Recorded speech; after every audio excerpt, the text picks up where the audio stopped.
Bismillahirrahmanirrahim. Assalamualaikum warahmatullahi wabarakatuh. Alhamdulillahirabbil alamin. Wassalatu wassalamu ala asyrafil anbiya'i wal mursalin wa ala alihi wa sahbihi ajma'in. Subhanaka la ilma lana illa ma 'allamtana innaka antal alimul hakim. Rabbi shrah li sadri wa yassir li amri wahlul 'uqdatam min lisani yafqahu qawli, amma ba'd. Tuan Imam, ahli jawatan kuasa, tuan-tuan muslimin muslimat yang dirahmati oleh Allah Subhanahu Wa Taala.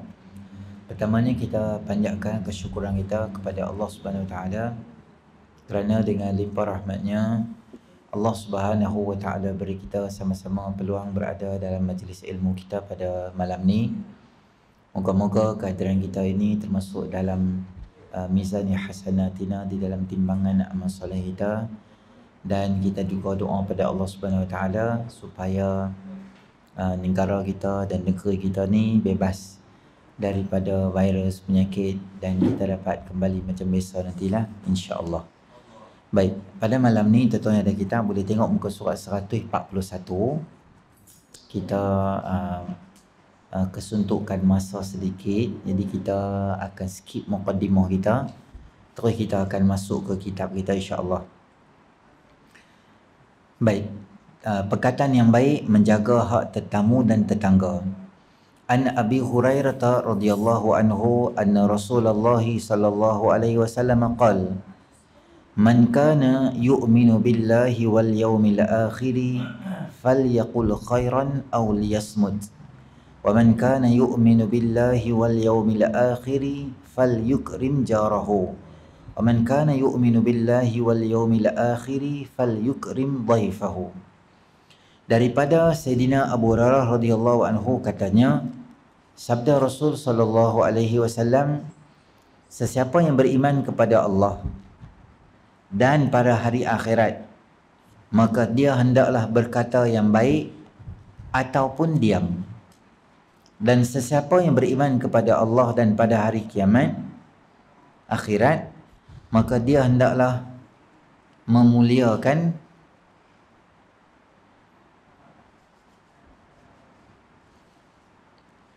tetamunya, jiran tetangganya, dan sesiapa yang beriman pada Allah dan pada hari kiamat, maka dia hendaklah memuliakan tetamunya. Hadis ini diriwayatkan oleh Imam Bukhari dan Muslim. Baik, di dalam hadis pada malam ni Nabi SAW beri pesan kat kita 3 benda.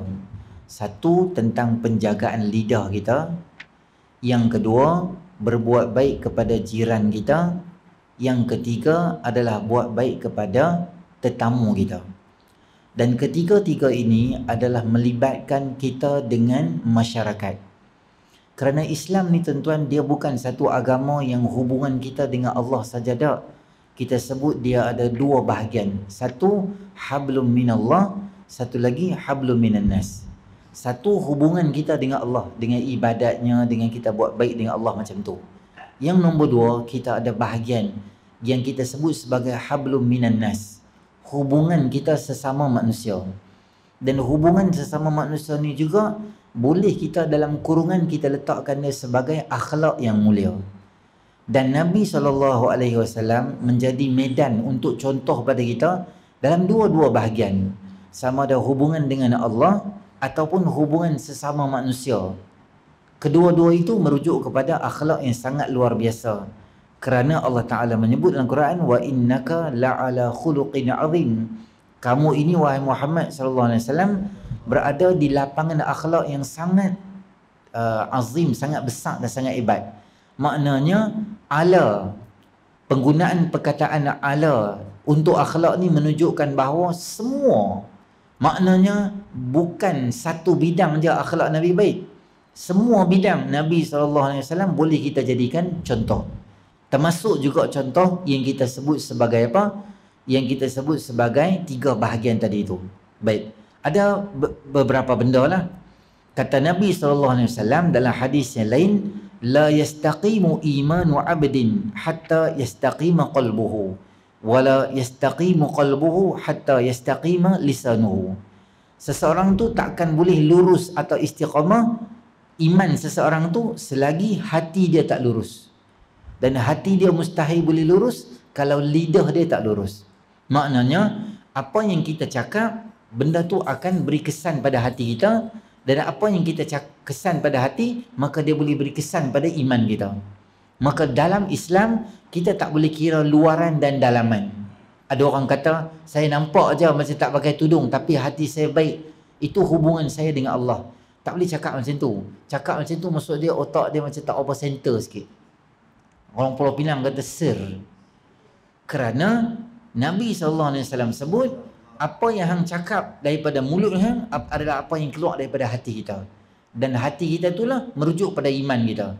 Kalau iman hang baik, maka insya-Allah kita cakap pun baik. Tapi ustaz, saya ada kawan selalu semayang, bagus, main kuliah semua bagus. Sekali dia buka mulut, menerap kami kena. Ada orang macam tu? Ada, ramai. Maknanya, kalau lidah kita cakap benda yang kurang baik, maka kita reverse balik. Maknanya hati dia kurang baik. Kalau hati dia kurang baik, kita reverse balik, maknanya iman dia tu tak lengkap. Macam mana iman tak lengkap ustaz? Dia selalu main masjid, dia selalu duduk semayang 5 waktu. Betul. Tetapi bila kita semayang, tetap mulut kita cakap lebih kurang juga about orang. Mulut kita tak boleh kawal juga. Maknanya semayang kita ada wiring dia tak berapa betul. Semayang memang dia semayang, tapi ada satu masalah dengan dalaman dia tu tak berapa kemas. Rukuk dia tak berapa cantik ke, sujud dia ke, bacaan dia ke, Fatihah dia ke, atau suka semayang hujung-hujung waktu dekat nak habis ke. Semayang tu dah layu dah. Macam sayok pukul 12.30 kat market. Apek Cina nanti ambil pergi bagi kat itik dengan rabbit macam tu punya sayok je. Yang tu orang tak guna buat nasi goreng kat kedai. Nasi goreng kedai pukul apa dia tu pergi? 6.30 dia beratok dah lepas subuh. Sebab dia nak cari makanan yang fresh supaya orang boleh masak elok.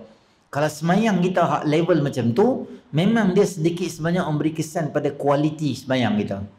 Kerana Nabi SAW menyebut, ada orang semayang dah dapat 10/10. Ada yang 9/10, 8/10. Kualiti semayang kita tu merujuk kepada kesungguhan kita untuk ibadah tu. Kata Sa'id bin Musayyib, seorang tabi'in yang masyhur, 20 tahun. 20 tahun aku semayang, aku tak pernah tengok tengkuk satu manusia pun tak pernah tengok. Makna dia apa? Aku tak pernah duduk saf kedua. Maknanya apa? Dia main awal. Selalu di main awal, maknanya duduk di saf depan tu bukan 1-2 hari, 20 tahun dulu dia main semayang. Kesungguhan ulama dulu sehingga menghasilkan semayang yang luar biasa. Bila semayang luar biasa hebat, maka kesan, kalam, lidah, mulut, cakap dengan orang semua jadi baik. Kerana semayang dia tu baik. Tuan-tuan pernah dengar tentang satu orang ulama yang nama dia Ibnu Khafif. Ibnu Khafif rahimahullah ta'ala, dia ni orang yang bagus. Sebab apa? Antara amalan dia sangat kuat jaga solat berjemaah. Cuma ada satu masalah untuk dia ni. Kalau bahasa kita, dia tak boleh duduk lama, tulang belakang dia macam slip disc lah, lebih kurang bahasa kita mudah faham tu. Maknanya dia tak boleh duduk lama, dia tak boleh berdiri lama. Kalau dia duduk macam kita dan ceramah macam tu kan, saat dia kena bangun. Dia berdiri, saat dia kena duduk balik. Dia punya tulang tu tak stabil untuk satu posisi yang agak lama macam tu. Tapi yang hebatnya, bila dia kena sakit macam tu, sebelum tu dia duduk rajin pergi, masa dia sakit pun dia duduk pergi juga semayang. Orang kata dia, wahai Tuan Syekh Ibnu Khafif, Allah mudahkan untuk Tuan, untuk Tuan Syekh, tak apalah, kalau rasa tak apa sihat tu, semayang kat rumah tak apalah, kita tak apa sihat. Tengok macam susah nak pergi, nak bangun apa semua ni. Apa kata Ibnu Khafif rahimahullah ta'ala? Kalau hampa dengar perkataan hayya 'alas salah dan waktu tu hampa tengok aku tak ada kat masjid. Masa hampa dengar orang azan hayya 'alas salah, hampa cari aku, kalau aku tak ada kat masjid, maknanya aku masa tu aku dah meninggal dekat kubur dah. Maknanya satu je sebab yang menghalang aku daripada main sembahyang berjemaah hanya ialah kematian aku sahaja. Selagi aku hidup, sakit macam mana pun aku akan sungguh dia main juga solat berjemaah. Sekarang ni tuan-tuan, bukan berjemaah, Jumaat. Banyak saya duk tengok masjid-masjid kita sekarang ni, ialah pada awal PKP tu kita bagi nama Berapa orang nak main semayang daripada setiap Korea, surau ni 2 orang, surau ni 2 orang. Dalam lebih kurang 2-3 minggu juga macam tu. Kemudian dia buka, dia buka banyak sikit, kemudian dia buka banyak sikit. Sekarang banyak lebih sikit lah. Cuma main awal, scan kepala tu, tulis berapa kita punya meter semua sendiri, macam tu je. Tapi ada orang ramai saya tengok kadang-kadang duduk di kedai makan buat tak tahu dia makan. Depa kata pi buat apa? Pi pun bukan beli semayang. Beratok panjang. Kira apa dia duduk kata tu? Daripada 12.15 dia cakap tu sampai 1.15 dia duduk makan situ. Gelak pi gelak mai. Makanlah tak apa. 12.45 macam tu dan lagi. Bawa sejadah sendiri, mainlah beratok duduk. Sikit je kita nak susah. Bukan kita nak susah teruk pun. Kadang-kadang memang nak puji juga warga negara asing ni tuan-tuan, kesungguhan mereka untuk Jumaat tu dia lebih sikit daripada kita. Saya lalu tengok kadang-kadang di Relau tu, mereka jalan daripada tu, bapak jauh tu daripada Relau belakang tu, jalan bos jadah atas kepala tu, jalan di Sungai Batu, belah-belah Sungai Batu tu, belah-belah Sungai Batu daripada Teluk Kumbak tu, daripada sebelum tu Bayan Lepas tu, Masjid Bayan Lepas penuh tu, jalan pergi Sungai Batu tu, tepi-tepi jalan jauh. Kalau kita tak jalan dah tuan-tuan, kalau kita motor rosak tak pergi dah semayang. Bukan kata motor rosak, motor tak rosak apa semua. Makan tak apa. Jangan kita tak beratok langsung kita kata masjid dah penuh aku pergi buat apa, aku tak payah pergi. Banyak masjid-masjid sekarang SOP dah mudah, depa pun scan cepat, ramai orang tulis nama pun dah bergerak laju dah. Alah, nak panas saja masuk dalam masjid kita dah selesa dah. Tapi kita bukan cerita pasal sembahyang jemaah. Jumaat pun berapa ramai di kalangan kita dah lalai dan tak semayang dah. Dan ramai orang dah selesa semayang di rumah. Ada orang kata kat saya, okey lah Ustaz, saya semayang kat rumah, selalu semayang kat rumah asal macam syok pula jadi macam tu. Jadi kita boleh bimbing isteri semua. Dia rumah ikut tu pula. Dia syok jadi semayang kat rumah. Dia tak payah kelang kabut, tak payah jam, tak payah apa. Kuliah semua sekarang semua online berlebat Ustaz. Kita 2020 kita jadi jalan mudah gitu. Allah Akbar. Sikit ya Allah uji, kita jadi macam saya pelik tuan-tuan, 30 tahun kita istiqamah salat berjemaah. 3 bulan je Allah uji, kita boleh ubah pendirian kita. Kita kata semayang kat rumah tu satu benda yang best. Saya ulang kat tuan-tuan. 30 tahun kita istiqamah salat berjemaah di masjid dan di surau. 3 bulan je Allah uji kat kita. Sikit Allah kata tak boleh main, masjid semua tutup sat macam tu. Kemudian Allah buka balik. Punya cerdik syaitan 30 tahun istiqamah tu dia boleh burnkan dalam masa 3 bulan dan dia bagi kita seronok. PKP ni tuan-tuan, kita je syaitan tak kena. Dia enjoy merata jalan. Kita duduk terperap duduk tu tempat. Dia baca kita baik-baik 3 bulan tu, dia bos satu simen terus kita jadi syok. Yang kata ni tuan-tuan bukan biasa-biasa punya orang. Memang betul-betul kaki masjid, kaki duduk main ceramah. Dia kata kat saya, tak payah Ustaz pergi masjid apa-apa, semua semayang kat rumah pun sama. Tuhan tang tu, tang mana apa ada Tuhan, dia kata. Allah. Baru ni saya dengar jadi takut. Dia tu main kat saya pula, seorang lagi dia kata, tak payah pergi masjid semua Ustaz. Saya tahu tak payah pergi masjid. Ustaz tahu tak, kita nak pergi masjid, mereka suruh bubuh tangan kita tu, sanitize tu. Yang tu semua tak boleh, ada alkohol tu semua, semayang kita tak sah. Semua orang semayang tak sah. Mereka ni semua tak mengaji, dia kata. Allah, tak mengaji tu. Tapi saya mengaji lah Ustaz. Sebab tu saya kata saya tak mau pergi, saya takkan pergi masjid sebab daripada bawa alkohol. Saya kata alkohol tu apa? Daripada tuang kalsbet kat tangan. Ambil kalsbet tuang atas kepala hang gitu. Tak lah, dia tu alkohol ada ke alkohol itu. Saya kata alkohol tu sama dengan alkohol tu arak duk minum tu ke? Dia tak sama dan nama sama. Dia tak nama sama belum tentu. Dia nama je, fungsi dia tak sama situ. Dia pun macam tak apa saya akan semayang kat rumah boleh. Saya cari masjid yang tak ada sanitize dia tak. Saya tak ambil padang lah. Jogi-jogi tentang padang kota tak ada lah sanitize gitu. Okey. Jadi lidah kita. Dan Nabi SAW sebut dalam hadis riwayat Imam Tabrani, la yablughul 'abdu haqiqatal imani hatta yakhzuna min lisani. Seorang hamba tak akan sampai pada hakikat iman selagi ia tidak menyimpan lidahnya. Kadang-kadang Lidah ni tuan-tuan, dia biasa akan teruji apabila kita dalam keadaan yang bukan biasa. Biasa main seronok, orang duk senyum apa semua, yang tu biasa. Tapi bila ada satu benda yang menyebabkan kita marah, baru kita boleh tahu kita ni true color kita tu macam mana. Kesan tak kita duk main mengaji, duk main semayang ni bila ada benda. Biasanya benda tu boleh jadi di rumah dengan isteri, dengan anak, dengan jiran, dengan kawan, masa bawa kereta, jalan raya, masa musafir, masa pi Mekah, masa pi umrah kan. Sampai-sampai dengan letih, hotel pula masalah, masuk dalam bilik, ni apa shower pula, ni apa heater tak boleh fungsi pula. Masa tu dia nak main. Dia kira telefon ni apa ni, shower semua. Dia nak main. Masa tu dia tak kira dah, dia cakap dengan ustaz ke apa ke, dia timaki terus gitu ya. Masa tu, masa Allah uji kita, baru kita nak tahu, okey, aku ni betul-betul boleh tahan lidah ke tak boleh tahan lidah. Bila situasi tu menjadikan kita marah, tang tu kita nak boleh check. Tapi dalam keadaan marah pun kita boleh kawal perasaan kita, kawal lidah kita, tak cakap lebih kurang carut dan sebagainya, cakap benda tak elok, maka insya-Allah kesan iman kita tu adalah kesan yang baik. Itu yang pertama. Kerana Allah Taala menyebut dalam Quran, ma yalfidhu min qawlin illa ladaihi raqibun atid. Tidak ada apa-apa pun yang diucapkan oleh seorang hamba kecuali raqib dan atid itu sentiasa akan mencatat dan mencatat apa sahaja yang kita cakap. Kerana malaikat tak tidur, tak kahwin, tak ada keluarga, tak makan, tak minum, maka mereka akan boleh tulis. Maka bila kita mengaji hadis ni, bahagian pertama apa kita tahu? Kita cakaplah benda yang baik. Kerana Allah Ta'ala menyebut antara ciri-ciri orang yang baik adalah walladzina hum 'anil lagwi mu'ridun, dan mereka menjauhkan diri dan perkataan yang sia-sia.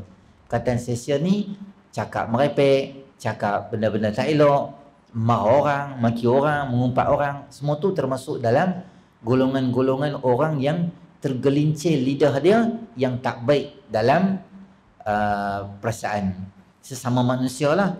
Sebab tu Nabi SAW ingatkan kita, bahagian pertama, tolong jaga lidah kita ni. Dia lembut je. Dia lembut, tapi dia boleh kena kat hati orang, dia lebih keras daripada hammer. Dia boleh pecahkan hati orang. Walaupun kita dah kawan 20 tahun, 30 tahun, sebab lidah juga kadang-kadang suami isteri boleh bercerai-berai. Sebab lidah juga boleh menyebabkan satu negara boleh runtuh, satu tamadun boleh ranap, satu pemimpin boleh hilang jawatan, macam-macam benda boleh jadi dengan lidah ni kalau kita tak jaga. Dan kemudian daripada lidah tu Nabi SAW bawa kita pada satu lagi benda yang kita kena jaga, adalah jiran tetangga kita. Jiran ni siapa? Orang yang duduk di keliling kelalang kita. Orang yang duduk depan kita, belakang kita, kalau flat atas kita, bawah kita, kesemua ni adalah kategori jiran. Dan Allah Subhanahu Wa Taala ingatkan kita dalam Al-Quran tentang buat baik pada jiran. Kata Allah Taala dalam surah An-Nisa, A'udzubillahi minasyaitonir rajim, wa'budullaha wa la tusyriku bihi syai'a wa bil walidaini ihsanan wa bidzil qurba wal yatama wal masakin wal jari dzil qurba wal jaril junubi was sahibi bil janb. Dan hendaklah kamu buat baik pada Allah, dan jangan kamu sekutukan dia dengan satu apapun, dan buat baik pada dua ibu bapa, kaum kerabat, anak yatim, orang-orang miskin, dan jiran yang dekat, dan jiran tetangga yang jauh, dan rakan sejawat. Itu golongan yang Allah Ta'ala ingatkan kita, tolong buat baik dengan mereka ni. Jiran lah, tak kira jiran jauh ke, jiran dekat. Kata Nabi SAW, mazala Jibrilu yusini bil jari hatta zanantu annahu sayuwarithu. Malaikat Jibril ni kalau setiap kali jumpa aku, selalu dia abang pasal jiran, abang pasal jiran, abang pasal jiran, sehingga aku ni rasa dalam hati aku, kata Nabi SAW, jiran ni boleh ke nak mewarisi? Maksudnya bila aku meninggal, harta aku semua mereka boleh wariskan sikit ke, boleh dapat bahagian panggu faraid ke? Kerana kerap sangat Nabi SAW diingatkan oleh Jibril pasal jiran. Jiran ni dia boleh jadi macam-macam tuan-tuan. Mungkin jiran kita Islam, mungkin jiran kita adik-beradik kita, mungkin jiran kita kenalan kita, atau mungkin jiran kita tu adalah non-Muslim, atau mungkin jiran kita tu jenis tegur orang, tak tegur orang. Kerana Mendapat jiran yang baik adalah salah satu daripada rezeki Allah Ta'ala. Mendapat jiran yang baik adalah salah satu daripada rezeki yang Allah Ta'ala bagi pada orang tu. Kerana tak semua orang berpeluang dapat jiran yang baik. Banyak video-video kita dapat, tuan-tuan, jiran tu dia sapu-sapu sampah, ambil sampah, buang di rumah jiran sebelah dia. Sapu sampah elok dengan penyodok tu, macam yang kau tu, dia pergi tu, dia buat bodoh ya. Nampak jiran tu buat apa? Keluar rumah, patahkan pokok bunga ros yang ada kat luar. Kalau duduk di flat tu, kawan tu bubur anak-anak dia bawa kasut luar, memang sambil balik, sambil dia terajang kasut dia tu. Dia nak pergi kerja, tangga flat tu, dia buka kasut dia jalan, terajang sampai situ, dia kena belief gitu. Dia bawa CCTV kecil kan, sekarang boleh berbual tengok dia handset. Lah, jiran dia terajang kasut dia. Macam-macam lah, kepok pokok lah, terajang lah apa semua, conting lah apa semua. Ada jiran gitu? Ada. Jadi kalau tuan-tuan dapat jiran gitu, seronok dah balik rumah. Allah. Jadi semua kita tengok dia buka pintu je, kita tidur dalam kereta, jangan keluar lagi. Bagi dia start kereta belah, baru kita keluar. Tu kalau duk kalau duk teres lah. Kalau kita nak buat kenduri kendara, tuan-tuan, kalau jiran kita tak okey kita, pening kau. Kita kena buka pintu betul-betul sampai rumah hang ada. Hang buka lebih ya, dia timbul terajang pintu kita. Ada. Hang nak buat kenduri, kemah hang boleh bawa kemah, tapi hang jangan ganggu kereta aku masuk keluar. Ganggu kereta aku masuk keluar, memang teruk. Sebelah jiran buat kenduri birthday anak dia. Jiran ni tak okey lah daripada orang. Lah dia beradik main semua, dia tuan rumah duk kalut dalam rumah, lupa nak abang jangan parking depan rumah dia ni. Dia ni kepala angin. Kalau hang parking kereta dia dimaki yang 4 kilo. Tak sedap, parking juga. Duduk dalam. Happy birthday to you, happy birthday to you semua. Dia main. Balik-balik pukul 5:30 petang. Kereta dah depan. Dia horn macam gila-gila. Dia horn. Kita ingat Ya'juj Ma'juj mai ke apa. Dia nak bagi tahu kat kita. Semua suruh lari ke apa. Betul-betul. Dia ni lah Ya'juj Ma'juj mai lah. Kita mau keluar pada rumah tu, rumah apa ni. Muka dia punya garang ni. Buka tingkap, dia tak kata apa, buka tingkap, dia tunjuk kereta tu. Kita pun bagi tahu, kereta siapa, cepat ubah. Oh, terang nak ubah tu, dia punya lock horn tak henti-henti. Kalau tuan-tuan dapat jiran tu, jadi serabut tak? Pening kita tuan-tuan. Kerana jiran yang baik adalah sebahagian daripada rezeki yang Allah Ta'ala bagi. Sebab tu Nabi SAW ingatkan kita supaya buat baik dengan jiran. Kerana kalau kita sakit, demam, ada benda-benda yang emergency di waktu malam, yang paling cepat nak tolong kita, jiran kiri kita, jiran kanan kita, atau jiran bawah kita, atau jiran atas kita. Walaupun kita baik, member kita baik sangat lah, duduk mana? Duduk Sungai Nibung. Tapi dia nak main lambat, kita sakit malam, jiran nak tolong. Maka kena buat baik dengan jiran kita. Antara cara-cara kita nak buat baik dengan jiran kita ni apa dia? Pertama, jangan sakit ke hati dia. Jumpa dia, tegak dia. Ni kadang-kadang kita tak tahu siapa duduk di kiri kita, siapa duduk kanan kita. Masing-masing lakum dinukum. Dia tu bawa pencuri mai 2:30 pagi. Dia ni balik kampung, dia berhenti depan rumah, dia mai angkut semua barang dia tu. Dia tu kata, hampa mai ada apa ni? Dia kata, tuan rumah bagi tahu kata dia nak pindah. Kami nak mai lepas isyak tadi. Kami tak dan lah. Kita kata nak pindah. Betul, dia kata nak pindah. Dia tu pun, nombor dia tu pun kita tak ada. Nombor dia tu pun tak ada. Kita jadi tak tahu nak kontak dia tu macam mana. Depa balik kampung Terengganu. Lepas 3 hari depa balik mai, kosong rumah. Pintu tu buka atas bawah. For sale tu dia tu tulis. Kita kata, pindah rumah ke apa? Mai tengok dia tak? Betul-betul rumah dia. Dia pun tanya, cik ni rumah saya. Bukan pindah dia. Pindah lah. Depa dah pindah semua barang. Loading siap dah. Sebab apa? Sebab dia pun tak tahu nombor telefon jiran, tak tahu apa, tak tahu. Tak boleh macam tu. Jadi kita jiran dengan siapa pun, kita kena ambil tahu juga sikit gitu. Paling tak ada nombor telefon dia. Ada siapa kat duk main depan rumah hang tu, siapa dia tu? Belakang rumah kita tengok ada siapa kat main tu. Jadi interaksi tu ada. Bagus sama-sama jiran, ada grup WhatsApp. Jangan dalam tubuh hang duk maki orang. Pak Poiti dia ni apa, dia ni tak betul lah, anjing dia ni terkeluar lah, aku nak terajang kucing dia ni main berak depan rumah aku. Habis cakap elok-elok pada dia, tak payahlah maki lah grup tu. Manusia ni tuan macam-macam gila ada kat dunia ni. Dia ni hak belah kucing pun hang pandai-pandai lah.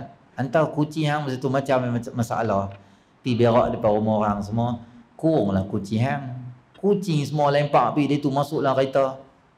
Dah lah yang hujan semalam dia tu tak tutup. Kucing dia ni pi topak berak pula kat atas dalam kereta dia tu. 2 kali azab pula. Fight pula sama jiran gitu. Banyaklah klip-klip video sampai kat kita kan. Jiran sama jiran fight. Maka Nabi SAW sebut pada kita jaga lidah. Kemudian yang paling dekat sekali yang pernah jaga lidah dengan adik jiran-jiran ni kena jaga lidah bagi elok. Kerana jiran ni orang yang kita selalu jumpa bagi elok. Dan apa lagi yang Nabi SAW pesan dekat kita tentang jiran? Tengok nombor 6. Menyakiti jiran adalah kecacatan iman dan boleh menyebabkan kebinasaan. Imam Bukhari telah meriwayatkan daripada Ibnu Mas'ud radhiyallahu anhu katanya, sabda Nabi SAW, apabila ditanya dosa apa yang paling besar, kata Nabi SAW, engkau menyekutukan Allah padahal dia ciptakan kamu. Kemudian apa? Kemudian engkau membunuh anakmu lantaran takut berkongsi makanan. Kemudian apa? Baginda menjawab, engkau berzina dengan isteri jiranmu, iaitu engkau menggoda isteri jiran tersebut sehingga dia setuju untuk melakukan zina, lalu engkau menzinainya. Zina ni dosa dah, tapi pi zina dengan isteri jiran tu lagi dosa yang besar. Maknanya hang satu orang pengharapan duduk di sebelah, tapi hang pi buat benda tak elok pula. Maka kita dengan jiran kita, tolong kita bagi elok. Ramai saya tengok tuan-tuan di luar negara orang masuk Islam disebabkan baik dengan jiran. Dulu masa awal-awal Islamofobia tu kan, jadi orang semua jadi takut tau. Orang putih semua jadi risau, jadi takut duduk tepi orang Islam. Geng-geng janggut semua depa tengok, kira depa nak start motor belah dia ni. Mana punya dadi punya geng ni, dadi wala punya, depa takut dah depa nak belah. Tapi dia ni orang Islam duduk di sebelah rumah orang putih. Apa dia buat? Dia baik dengan jiran dia. Apa dia buat baik tu? Nombor 1, sampah-sampah jiran dia tolong buang. Kawan tu letak semua sampah semua, dia ambil pibu, dia tolong sampah, tutup elok-elok. Kadang-kadang balik malam-malam dia buat apa? Masuk rumah dia ni, susun kasut semua cantik elok-elok. Kawan tu nak pergi kerja esok, kasut cantik je. Dia buh CCTV. Dia ni balik semayang semua susun kasut anak belah sini, kasut bapa semua cantik-cantik susun tu, dia balik rumah dia. Benda kecil je tuan-tuan, tapi kesan sangat luar biasa. Kita ada jiran non-Muslim tak? Ada ustaz.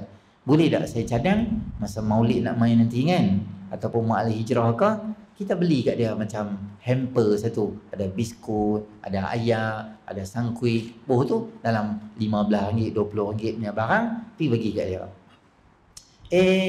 Sebab apa hang bagi kat aku benda ni? Dia kata, because this is our prophet's birthday. Dia kata prophet punya birthday Ampah punya pasal lah, birthday tak birthday, janji aku boleh ke darah dia ambil je. Tahun pertama lah, tapi 5 tahun tuan-tuan kalau duk bagi kat dia, dia pun pelik kat siapa prophet hang ni bagus sikit Satu hari, benda kecil-kecil tuan-tuan kita bina, satu hari dia nak dapat hidayah pada Allah tu kita tak tahu. Buat baiklah dengan jiran, walaupun dia tak Islam lagi tak apa, kita buat baik dengan dia. InsyaAllah Allah Subhanahu Wa Taala bagi sinaran hidayah pada dia dengan akhlak kita yang baik. Sebab orang bukan Islam dia tak dengar ceramah kita kat masjid. Orang bukan Islam dia tak tahu kita puasa sunat rajin Isnin Khamis. Orang bukan Islam dia tak tahu kita duduk qiyamul lail pukul 4:30 pagi menangis di sejadah sampai lencun sejadah, sampai koyak sejadah apa semua kita sujud. Orang bukan Islam dia tak tahu. Kita pergi haji tawaf sampai 7 kali, umrah semua, pergi lompat atas kelambu Kaabah, cium Kaabah, dia tahu. Dia tahu hang botak hang balik umrah. Apa umrah pun tak tahu. Zam-zam aku tak mau minum lah, hampa minum lah. Dia kata tak apa, Abu Jahal minum, hang pun boleh minum, hang kapiak tak? Allah mak kapiak tu. Buah mula tu dia terus dia kata ni makan kurma. Dia kata kurma ni semua hampa Islam yang makan, aku tak makan. Tapi Yus dengan susu kurma dia minum pula, tu yang pelik tu. Jadi kita bagi, dia tak tahu benda tu semua, dia tak tahu. Yang dia tahu bila dia cakap dengan kita, perangai kita baik. Yang tu boleh beli dia. Kita lisanul hal afsahu min lisani maqal. Berdakwah dengan hal, dengan perangai akhlak yang baik, dia lebih tajam daripada berdakwah dengan lidah dan kata-kata. lidah dan kata-kata, boleh dia cakap, tapi kesan dia pada akhlak yang baik yang ada dekat kita, yang kita boleh bantu dia apa-apa lah, macam tu. Baik. Lagi sabda Nabi SAW daripada Abu Shuraih, katanya, kata sabda Nabi SAW, wallahi la yu'minu, wallahi la yu'minu, wallahi la yu'minu, qila man ya Rasulullah sallallahu alaihi wasallam, man la yu'manu jaruhu biwayiqahu. Demi Allah tidak beriman, demi Allah tidak beriman, demi Allah tidak beriman. Lalu ditanya, siapa wahai Rasulullah sallallahu alaihi wasallam? Maka jawab baginda, mereka yang jirannya tidak aman dengan kecelakaannya. Maka Nabi SAW 3 kali habaq, iman hang tu ada masalah, kalau setakat dengan jiran hang pun hang tak boleh buat baik. Al-mu'min man salimal muslimuna min lisani wa yadi. Orang mukmin, orang yang lidah dia dan tangan dia selamat daripada kecelakaan orang.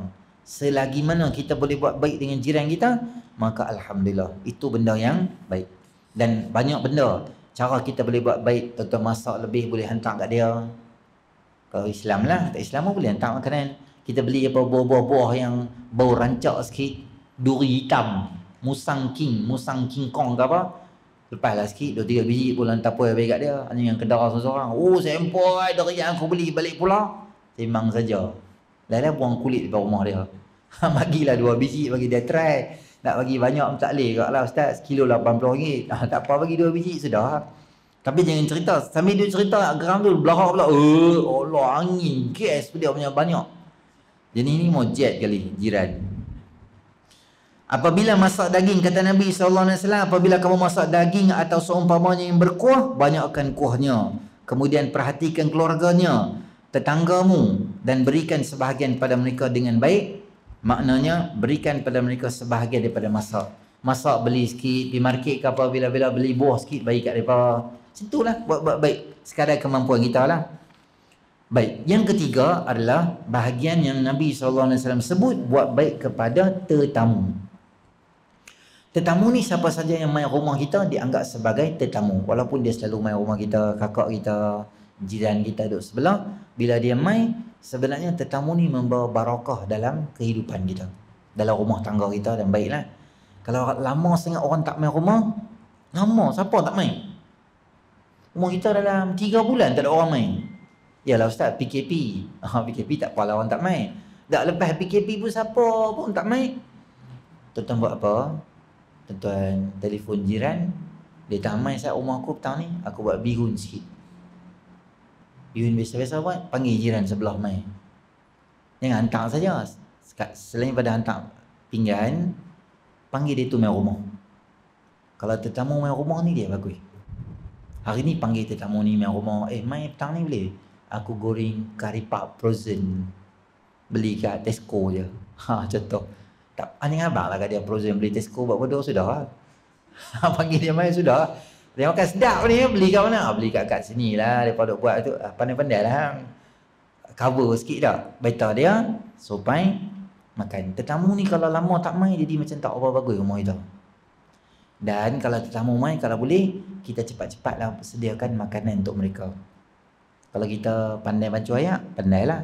Tak pandai ambil sekosong ke, apa, mineral water ke, ada apa, ayat kowe ke apa, ayat al-hijrah ke apa, bagi kat dia tu. Bagi dia benda makan. Jangan buat bodoh, dah makan dah kot kat rumah tadi kot, dah makan dah kot. Dia buat begitu. Bagilah ilaha illallah Rasulullah. Walaupun dia main jemput kenduri kahwin, start ya. Tak payah buat apa, tak payah buat apa. Jiran, tetamu yang baik ni apa? Orang di rumah kita, orang perempuan tahu lah. Perempuan ni bagus dah ni. Bagi ada apa, keropok lekor ke, kan, keropok ikan tu ke, hak dia ni segera, hak dia ni boleh gorengnya cepat-cepat ke tu. Tak payah pakai air fryer, memang lambat duk goreng 20 minit, keropok lekor reput gitu je air fryer, kawan balik kita. Goreng sikit-sikit gitu, ready sauce ke apa. Siapa main rumah ya, tengok suami duk sembang nampak baby dia sambil berdiri ya. Ni kami main jemput kenduri kahwin ni, suami nama apa? Nama apa? Macam tu duk nimai Kita pun duk pegang kad kenduri kat mana? Nikah dengan siapa? Tarikh bila? Dia tu kata, baik aku tak payah bagi kad. Semua nak tanya kat aku. Semua ada dalam kad tu, hang baca lah. Dalam duk tanya, hopok sampai lah. Hopok ikan, Terengganu punya, besut mari punya. Mantap. Dia kata apa duk buat ayak semua ni? Kami dah baru je minum. Tak apalah, tu hampa minum kat tempat lain. Kat rumah aku hampa kena minum juga. Bagilah sikit pun tak apa. Dia yang kata saya tak, orang lelaki bagilah pandai juga bancuh-bancuh ayak, jangan tak tahu apa. Ya ada lelaki jenis bengong dia tak tahu apa tau. Bancuh ayak pun tak tahu apa. Dapur tu satu kerajaan lain untuk dia. Dia tak tahu gula kat mana, garam pun dia tak tahu. Dia macam nak pergi dapur dia kena ada pasport. Dia kena pergi minta kat immigration, macam susah sangat, dia tak tahu. Ayak untuk dia pun dia tak pernah buat. 3 in 1 tu benda mudah, hang gunting buah tu ya. Dia tak buat. Dia merap isteri dia suruh buat lah. Tetamu mai, isteri pergi bawah. Isteri ada kerja sikit lah, beli-beli barang sikit, beli bawang sambil singgah tingkat 4 pergi mengumpat dulu. Biasalah, aktiviti lazim kan. Tetamu mai rumah dia cembera dah. Allah ni apa ni, isteri saya telefon isteri saya. Isteri tak bawa telefon. Isteri pula duk bawang putih, halia 45 minit. Dia jadi tak tahu buat apa tau. Ambil lah biskut-biskut ada. Rumah kena ada lah sikit-sikit lebih kurang benda-benda makan gitu tau. Jangan bagi cinggam.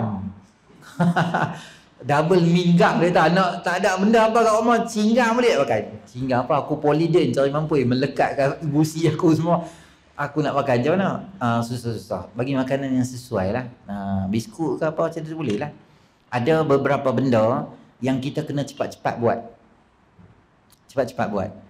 Saya ada 6 ke 7. Saya ingat lah. Pertama, semayang. Bila masuk waktu azan, kita cepat-cepat semayang. Nombor 1. Nombor 2, bila meninggal, cepat-cepat tanam. Jangan tunggu sampai lama-lama sangat. Macam meninggal pagi, pasak tu boleh tanam dah. Meninggal pukul 3 pagi, pukul 9, 10 mandi semua, boleh tanam dah. Jangan tunggu sampai 8 hari baru tanam gitu. Tu ada budaya orang lain lah. Kita kena segera tanam. Yang ketiga, kena cepat ni kahwin. Bujang lah budak perempuan yang tak nikah lagi, cepat-cepat tengok ada jodoh mantap yang bagus, nampak macam bertakwa, muka soleh sikit, kerja baca doa kunut dia macam bagus, tangkap bagi menikah orang. Tengok. Dan ni simpan dah anak saya ni diploma. Lepas ni master. Lepas ni PhD. Lepas tu menerap tu. Bagi menikah lu hampa laki bini hampa pandai lah, PhD kah, nak pergi mana kah, PKP kah apa kah. Hampa ada orang laki bini hampa fikir pasal senang, sampai rumah pergi menikah orang. Jangan jual main kalau susah main masjid. Main masjid tengok muka macam bertakwa sikit, main sini kahwin tak lagi. Saya tak kahwin lagi. Mau kahwin dengan anak pakcik. Tengok macam bagus sembahyang semua main gitu je. Boleh ke, tapi saya tak ada duit sangat. Tak apalah, ambil korang janji hang jaga anak aku bagi elok apa semua. Sini bagus tengok. Bagi menikah lah. Kalau orang main tanya kan, yang baik, ayat agama dia baik, kita kenal dia, riki-riki dia, tengok bagus dia ni, sambil-sambil jadi bila, sambil-sambil jadi imam contoh kan. Bagi menikah orang lah, baik-baik gitu. Tak ada ustaz, kampung saya semua dah menikah habis lah. Main tanya, pakcik-pakcik banyak ada, boleh satu lagi boleh menikah tak? Dia tak, mau tak jadi menantu aku? Menantu hang? Macam tu. Gaduh pula di rumah betul. Tu nombor 3 lah. Nombor 4, taubat bila buat dosa. Bila kita buat dosa, cepat-cepat taubat. Jangan tunggu, tak apalah. Nanti tua nanti baru taubat. Nanti tua nanti baru tak buat jahat. Takut tua tu ada, kita tu tak ada sampai tua. Macam tu. Yang seterusnya hutang. Kalau ada hutang dengan orang, kena cepat-cepat bayar. Faham? Ada hutang, cepat-cepat bayar. Jangan beli durian lagi. Hutang bayar dulu, baru beli durian. Sebab durian mahal. Bu di Facebook dia bagus punya isi. Dia tu kata, hutang aku tak banyak, 200. Hari-hari up di status di Insta story, duk kedai durian. Jadi tak syok pula. Kalau bayar bil TNB tu, lepas tu baru bayar hutang tak apa Ustaz. Tu. Bulan lepas yang tinggi dah. Bulan ni dia dah okey balik dah. Itulah jangan marah sangat TNB. Daripada okey dah. Dan yang terakhir, makanan bila jiran main rumah. 6 benda tu lah. Bila jiran main rumah kita, cari apa-apa benda yang kita boleh bagi dia makan, bagi dulu. Jangan kita tangguhkan. Sebab tu orang Arab daripada satu perkataan nama dia apa tahu? Nama dia ahlan wa sahlan. Ahlan tu apa? Ahlan tu maksud dia, hang main rumah aku, hang jadi macam ahli keluarga aku, one of my family member. Main, tak apa, hang jadi macam kakak, abang aku. Ke rumah ni wasahlan dan mudah. Sahlan maknanya hang duduk rumah aku akan mudah kat hang. Macam rumah hang lah. Kata hang nak lapak ke, main makan. Orang Arab dia suka tuan-tuan kalau kita pergi rumah dia, dia jamu kita kadang-kadang Allah. Kadang di Mesir kami pergi rumah Syekh tu. Seorang seekor ayam dia bagi. Dia suruh habis. Dia ingat kita macam Arab kot. Dia tak boleh Syekh, kami tak boleh makan banyak ni. Kena makan juga. Dia seronok kita pergi rumah dia. Macam nasi tak habis, dia tambah lagi, dia tambah. Dia suka macam tu, dia raih kita. Sebab tu dia nama ahlan wa sahlan. Kita ada tak? Kita ahlan wa sahlan wa jalan. Kalau boleh kita nak suruh dia tu berambut orang. Dia tak, siapa pula main time ni? Dia tu pun betul timing, betul-betul time daun nasi semua dia timbal. Assalamualaikum. Allah, siapa main pula? Aku lapar nak makan nasi. Dia tu sembang sampai 4:30. Anak dia duduk main kat mak 10 kali. Mak lapar bila boleh makan ni. Mak dia siku perut dia. Duduk dalam dulu. Kita nasi tak banyak. Ambil, bagi kat tetamu. Tuan-tuan ingat Nabi SAW pernah didatangi tetamu, tapi Nabi tak ada benda apa kat rumah. Nabi offer kat sahabat, ada tak hampa boleh tolong ambil sat tetamu aku ni, pergi settle sat kat mereka, apa-apa yang mereka boleh makan. Sahabat ni dia tengok tetamu Nabi ni, Nabi offer ni, hebat ni, peluang ni, tak apalah saya ambil lah. Dia pun tak tahu ada apa kat rumah tau. Dia pergi, isteri dia kata, abang tak ada benda sangat kat rumah kita nak makan ni. Kita ada lah untuk anak-anak sikit-sikit macam tu je. Macam ni lah kita plan. Hang adjust dengan anak-anak, bagi anak-anak tidur. Makanan tu buat mai kat kami. Kami dua orang nanti makan lah. Tapi makanan tu makanan anak. Anak dia korban kat tetamu. Kita plan macam ni. Kami dua orang nanti makan, hang buat mai. Aku pun buat makan-makan, tetamu makan-makan macam tu. Tapi masa dekat-dekat tu, hang tutup api. Bagi api tak ada. Tak ada lah karen. Api kan? Tak ada. Jadi elektrik tak ada. TNB tak banyak ke apa. Jadi macam tak ada karen lah. Tak apa-apa hang terus makan. Saat-saat aku pergi buat kat belakang tu, suruh isteri aku pergi settle macam mana ayak karen ni apa, api nak main balik semua. Dalam tu tetamu dia duk makan. Tetamu dia tak tahu pun kata tuan tak makan. Esok pagi Allah Subhanahu Wa Taala turun ke ayat Quran. Allah kata wa yu'thiruna ala anfusihim walau kana bihim khassasah. Mereka mengutamakan keluarga orang lain walaupun diri mereka dalam kesusahan. Nabi SAW tanya, hai, hang buat apa semalam dekat tetamu tu? Allah puji perangai hang tu. Allahu Akbar. Tu bagusnya kita dengan tetamu. Walaupun tetamu tu bukan Islam. Contohnya kan, tak apa kita bagi kat dia makanan, mudahkan dia, muliakan dia. Tu semua akhlak yang baik diajak oleh baginda Rasul sallallahu alaihi wasallam. Tu beberapa benda lah. Satu hadis yang belakang sekali kita baca sebelum kita habis nak azan dah ni.